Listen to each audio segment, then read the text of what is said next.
Hey there, Boots Owen here. This is my Bosch AKE 30S chainsaw. I've had it for quite some number of years now. I would say 6, 7, 8 years, something like that. The cord has been replaced because I got fed up with it being too short. Maybe I cut through it. I don't believe I did cut through it, not with a chainsaw anyways. It might have gotten damaged, but I think it was just too short. The trade label is, well, the nameplate label is almost missing. AKE 30S, 1800 watt, 30 centimeter SDS. So when I got this, it was a 30 centimeter bar, 12 inches. Now it is a 35, 14 inch bar with an Archer Minimax bar on it and chain like that. Let's see if I've got a spare chain, because that's the whole point of today's job. So I've got some spare chain here, and this is 3/8 inch, 0.043 inches. I think that's the spacing.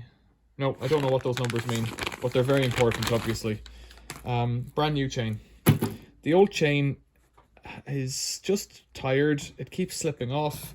It could be a combination of the tensioner and that, but I think it's been on it for 2 years now. I don't use it very often. I use it for cutting down some trees and chopping firewood mostly.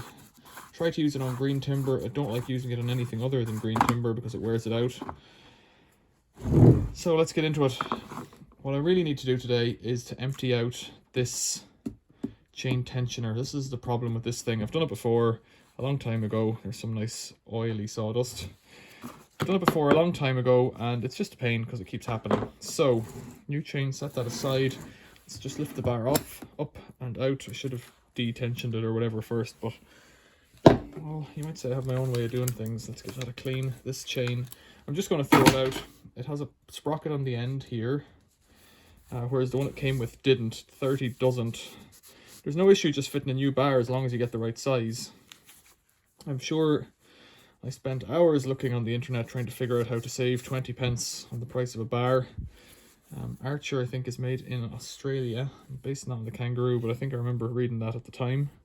This bar's done a bit of work, but like not much. And this is only ever a domestic chainsaw. It's never going to be an industrial one. Now, into the meat of it. This thing here is the tensioner. Let's put the new bar in place. You gotta see it goes there, so I need to. So that's pushing. That's full tension. This is slack is this way, so it's only going about. It's missing about a third of its slack. So I'm gonna have to get in here after all. Right, don't listen to me at all. This is the trouble. So this thing here has a snap ring. Just that bit there is a snap ring the whole way around. So I've got to try and snap this out. It's tricky. It obviously doesn't want to snap out. It's a one-way type device. So you just go in and you just break it out. Now I've been in here twice before, so it's not doing too badly actually. It came out remarkably easily. Scary, really. You could probably do this with plastic shims and all that kind of stuff if you were so inclined. I think what most people do is they throw these things out. Now, I talked about a worm gear earlier on. There it is. This end of the tensioner goes in here. Sawdust gets stuck behind it here. That's what I was talking about. And sawdust gets compacted in here. You can see how hard that is. That's it. And once it's gone back to there and that's cleared out, you're good to go. But that's the issue there. That corner gets sawdust in it. It's a stupid design. Works just fine most of the time. Right, let's give that a bit of a sweep out. The thing is, it's oily sawdust, so it sticks. Once it goes in, it doesn't get out, gets impacted, gets more stuck, and the only way to get it out is to do it that way. This thing here should have a tab in the center as well, or a pointy bit that engages in the center. And as you can see, it's still attached here. Now, I don't know how you're meant to get that out, or if you even can. On this one, I smashed it out. I wonder, do they still make these Bosch chainsaws? Right, so now, does that go the whole way in? Almost. What's sticking out there?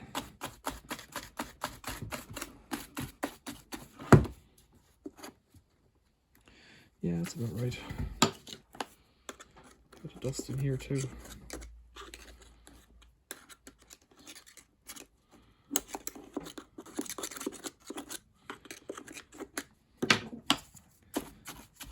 think I've had this chainsaw completely apart in another video. I can't quite remember. Now we have to, I think the thing to do is to pick it up this way. And you see that by spinning that it pulls it in. By turning it back, it pulls it out. And the only thing on this side is that this little pin here has to engage with that hole. So offer it in and get it to check, and then just snap it in. And then if it's working, that should go that way. Doesn't really want to go the whole way to the end, however. That's about as good. I haven't really made much difference there, have we? We've gotten about another 3 or 4 mil of play. I guess on a chain that's about 8 mil, because that's the difference in the length of the chain. So take a look at this new chain. It's all right. I like unrolling them. It's a bit of a challenge sometimes. There we go, almost there. There we go, that came out okay. And cutting ways that way. So let's wrap it over the top. The bar has been through 3 chains, I think, at this stage, which isn't very many for a bar, I don't think. It's the second bar. Like I said, I upgraded to a 35 bar because the 30 bar that I had was absolutely shattered because it didn't have the pulley on the end. And so the end just worked as like a friction thing, not friction, but it had friction because it didn't have a pulley or a sprocket. And with that friction, eventually it wore the end out quite a bit. Now I hooked the chain in like that. Hook this on here. Where am I now? There we go. And just engage that there. And that's your chain on. And then we put the cover back on. Hold that up with my hand. Put the cover back on. Oh, I should have cleaned this thing first. I should have cleaned that out a bit. So the old bar was worn out, and then it didn't help that when I saw that it was completely worn out and I had some tree roots to cut out of the ground, plunge cutting tree roots with clay and whatever else and stones that are in there, just finished it off. But at that point I kind of knew I wanted to get a new one.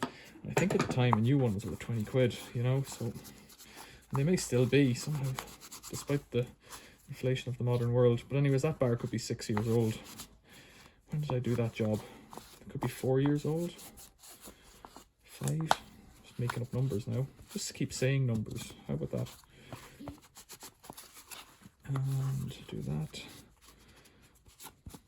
You can see over time that's all worn out from loose chain snapping on it. And so it's worn the top bit off there. And it's worn through the bottom side a bit as well. But I guess you could replace that. Somebody could. Now, that goes on there. You tighten this down. I've always found this bit a bit tedious because it's slow, especially if you're doing it, if you're cutting, this blade isn't great. Well, one of the blades I've ever had were great for cutting. Let's try tightening that up a bit. Loosen this one again and turn it this way to tighten. Now, why is it not going?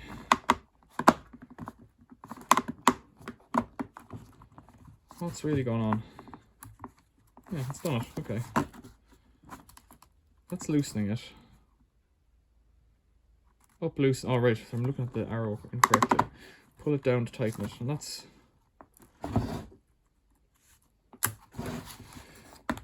tight enough for me for now. I'm not doing anything with it. Now the next job would be check you've got oil in it. Have I? The window on that's gone quite cloudy over time. Yeah, there's pretty much a full tank of oil in that.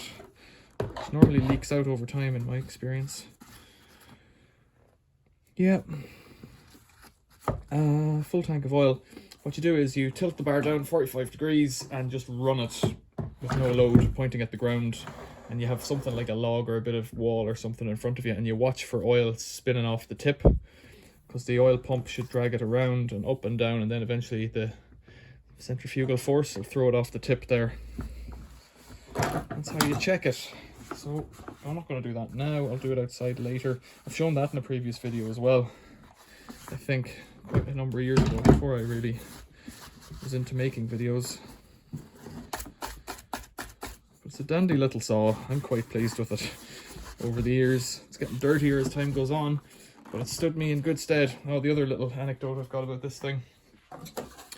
There's the original cover, and you'll see somebody cut it off on a table saw to make it shorter, because at the time it was too long. It was a standard cover for 35, and I thought, well, what am I wasting 2 inches of my life dragging this thing around? But now my cover only goes to there. That's the story for you anyways. The old blade, I wonder what you could do with that. Just take a look at it. I sharpened it before I went out the last time, but what I found is I've sharpened this blade maybe 20 times, something like that, and I think it looks okay. And it cuts relatively well, but it was more that, I don't know if you can see that here. There's quite a lot of flex. It's quite loose. But that's really the issue for me. You can see there, a bit of a, oh, where is it? A bit of a chip out of that one. A little bit. A bit of stuff stuck on the back of it. So there, old chain, you're going in the recycling, metal recycling. Sayonara. Right. I think it's a great saw. That's how I changed the chain on it. And I'll give it that run now to put some oil on the chain to protect it, although it has the factory grease on it, so it might be okay as well. I'll run it anyways. And put it away until next time. Might not get an outing for another 6 months at this rate. Summertime now. I don't really want to cut timber that's that wet. Great.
So it's these lines of oil. That means oil is getting pumped out. It's quite dark. I'm not sure what that is, but it is chain oil. It took about a minute to come through, which I would have said was pretty fast.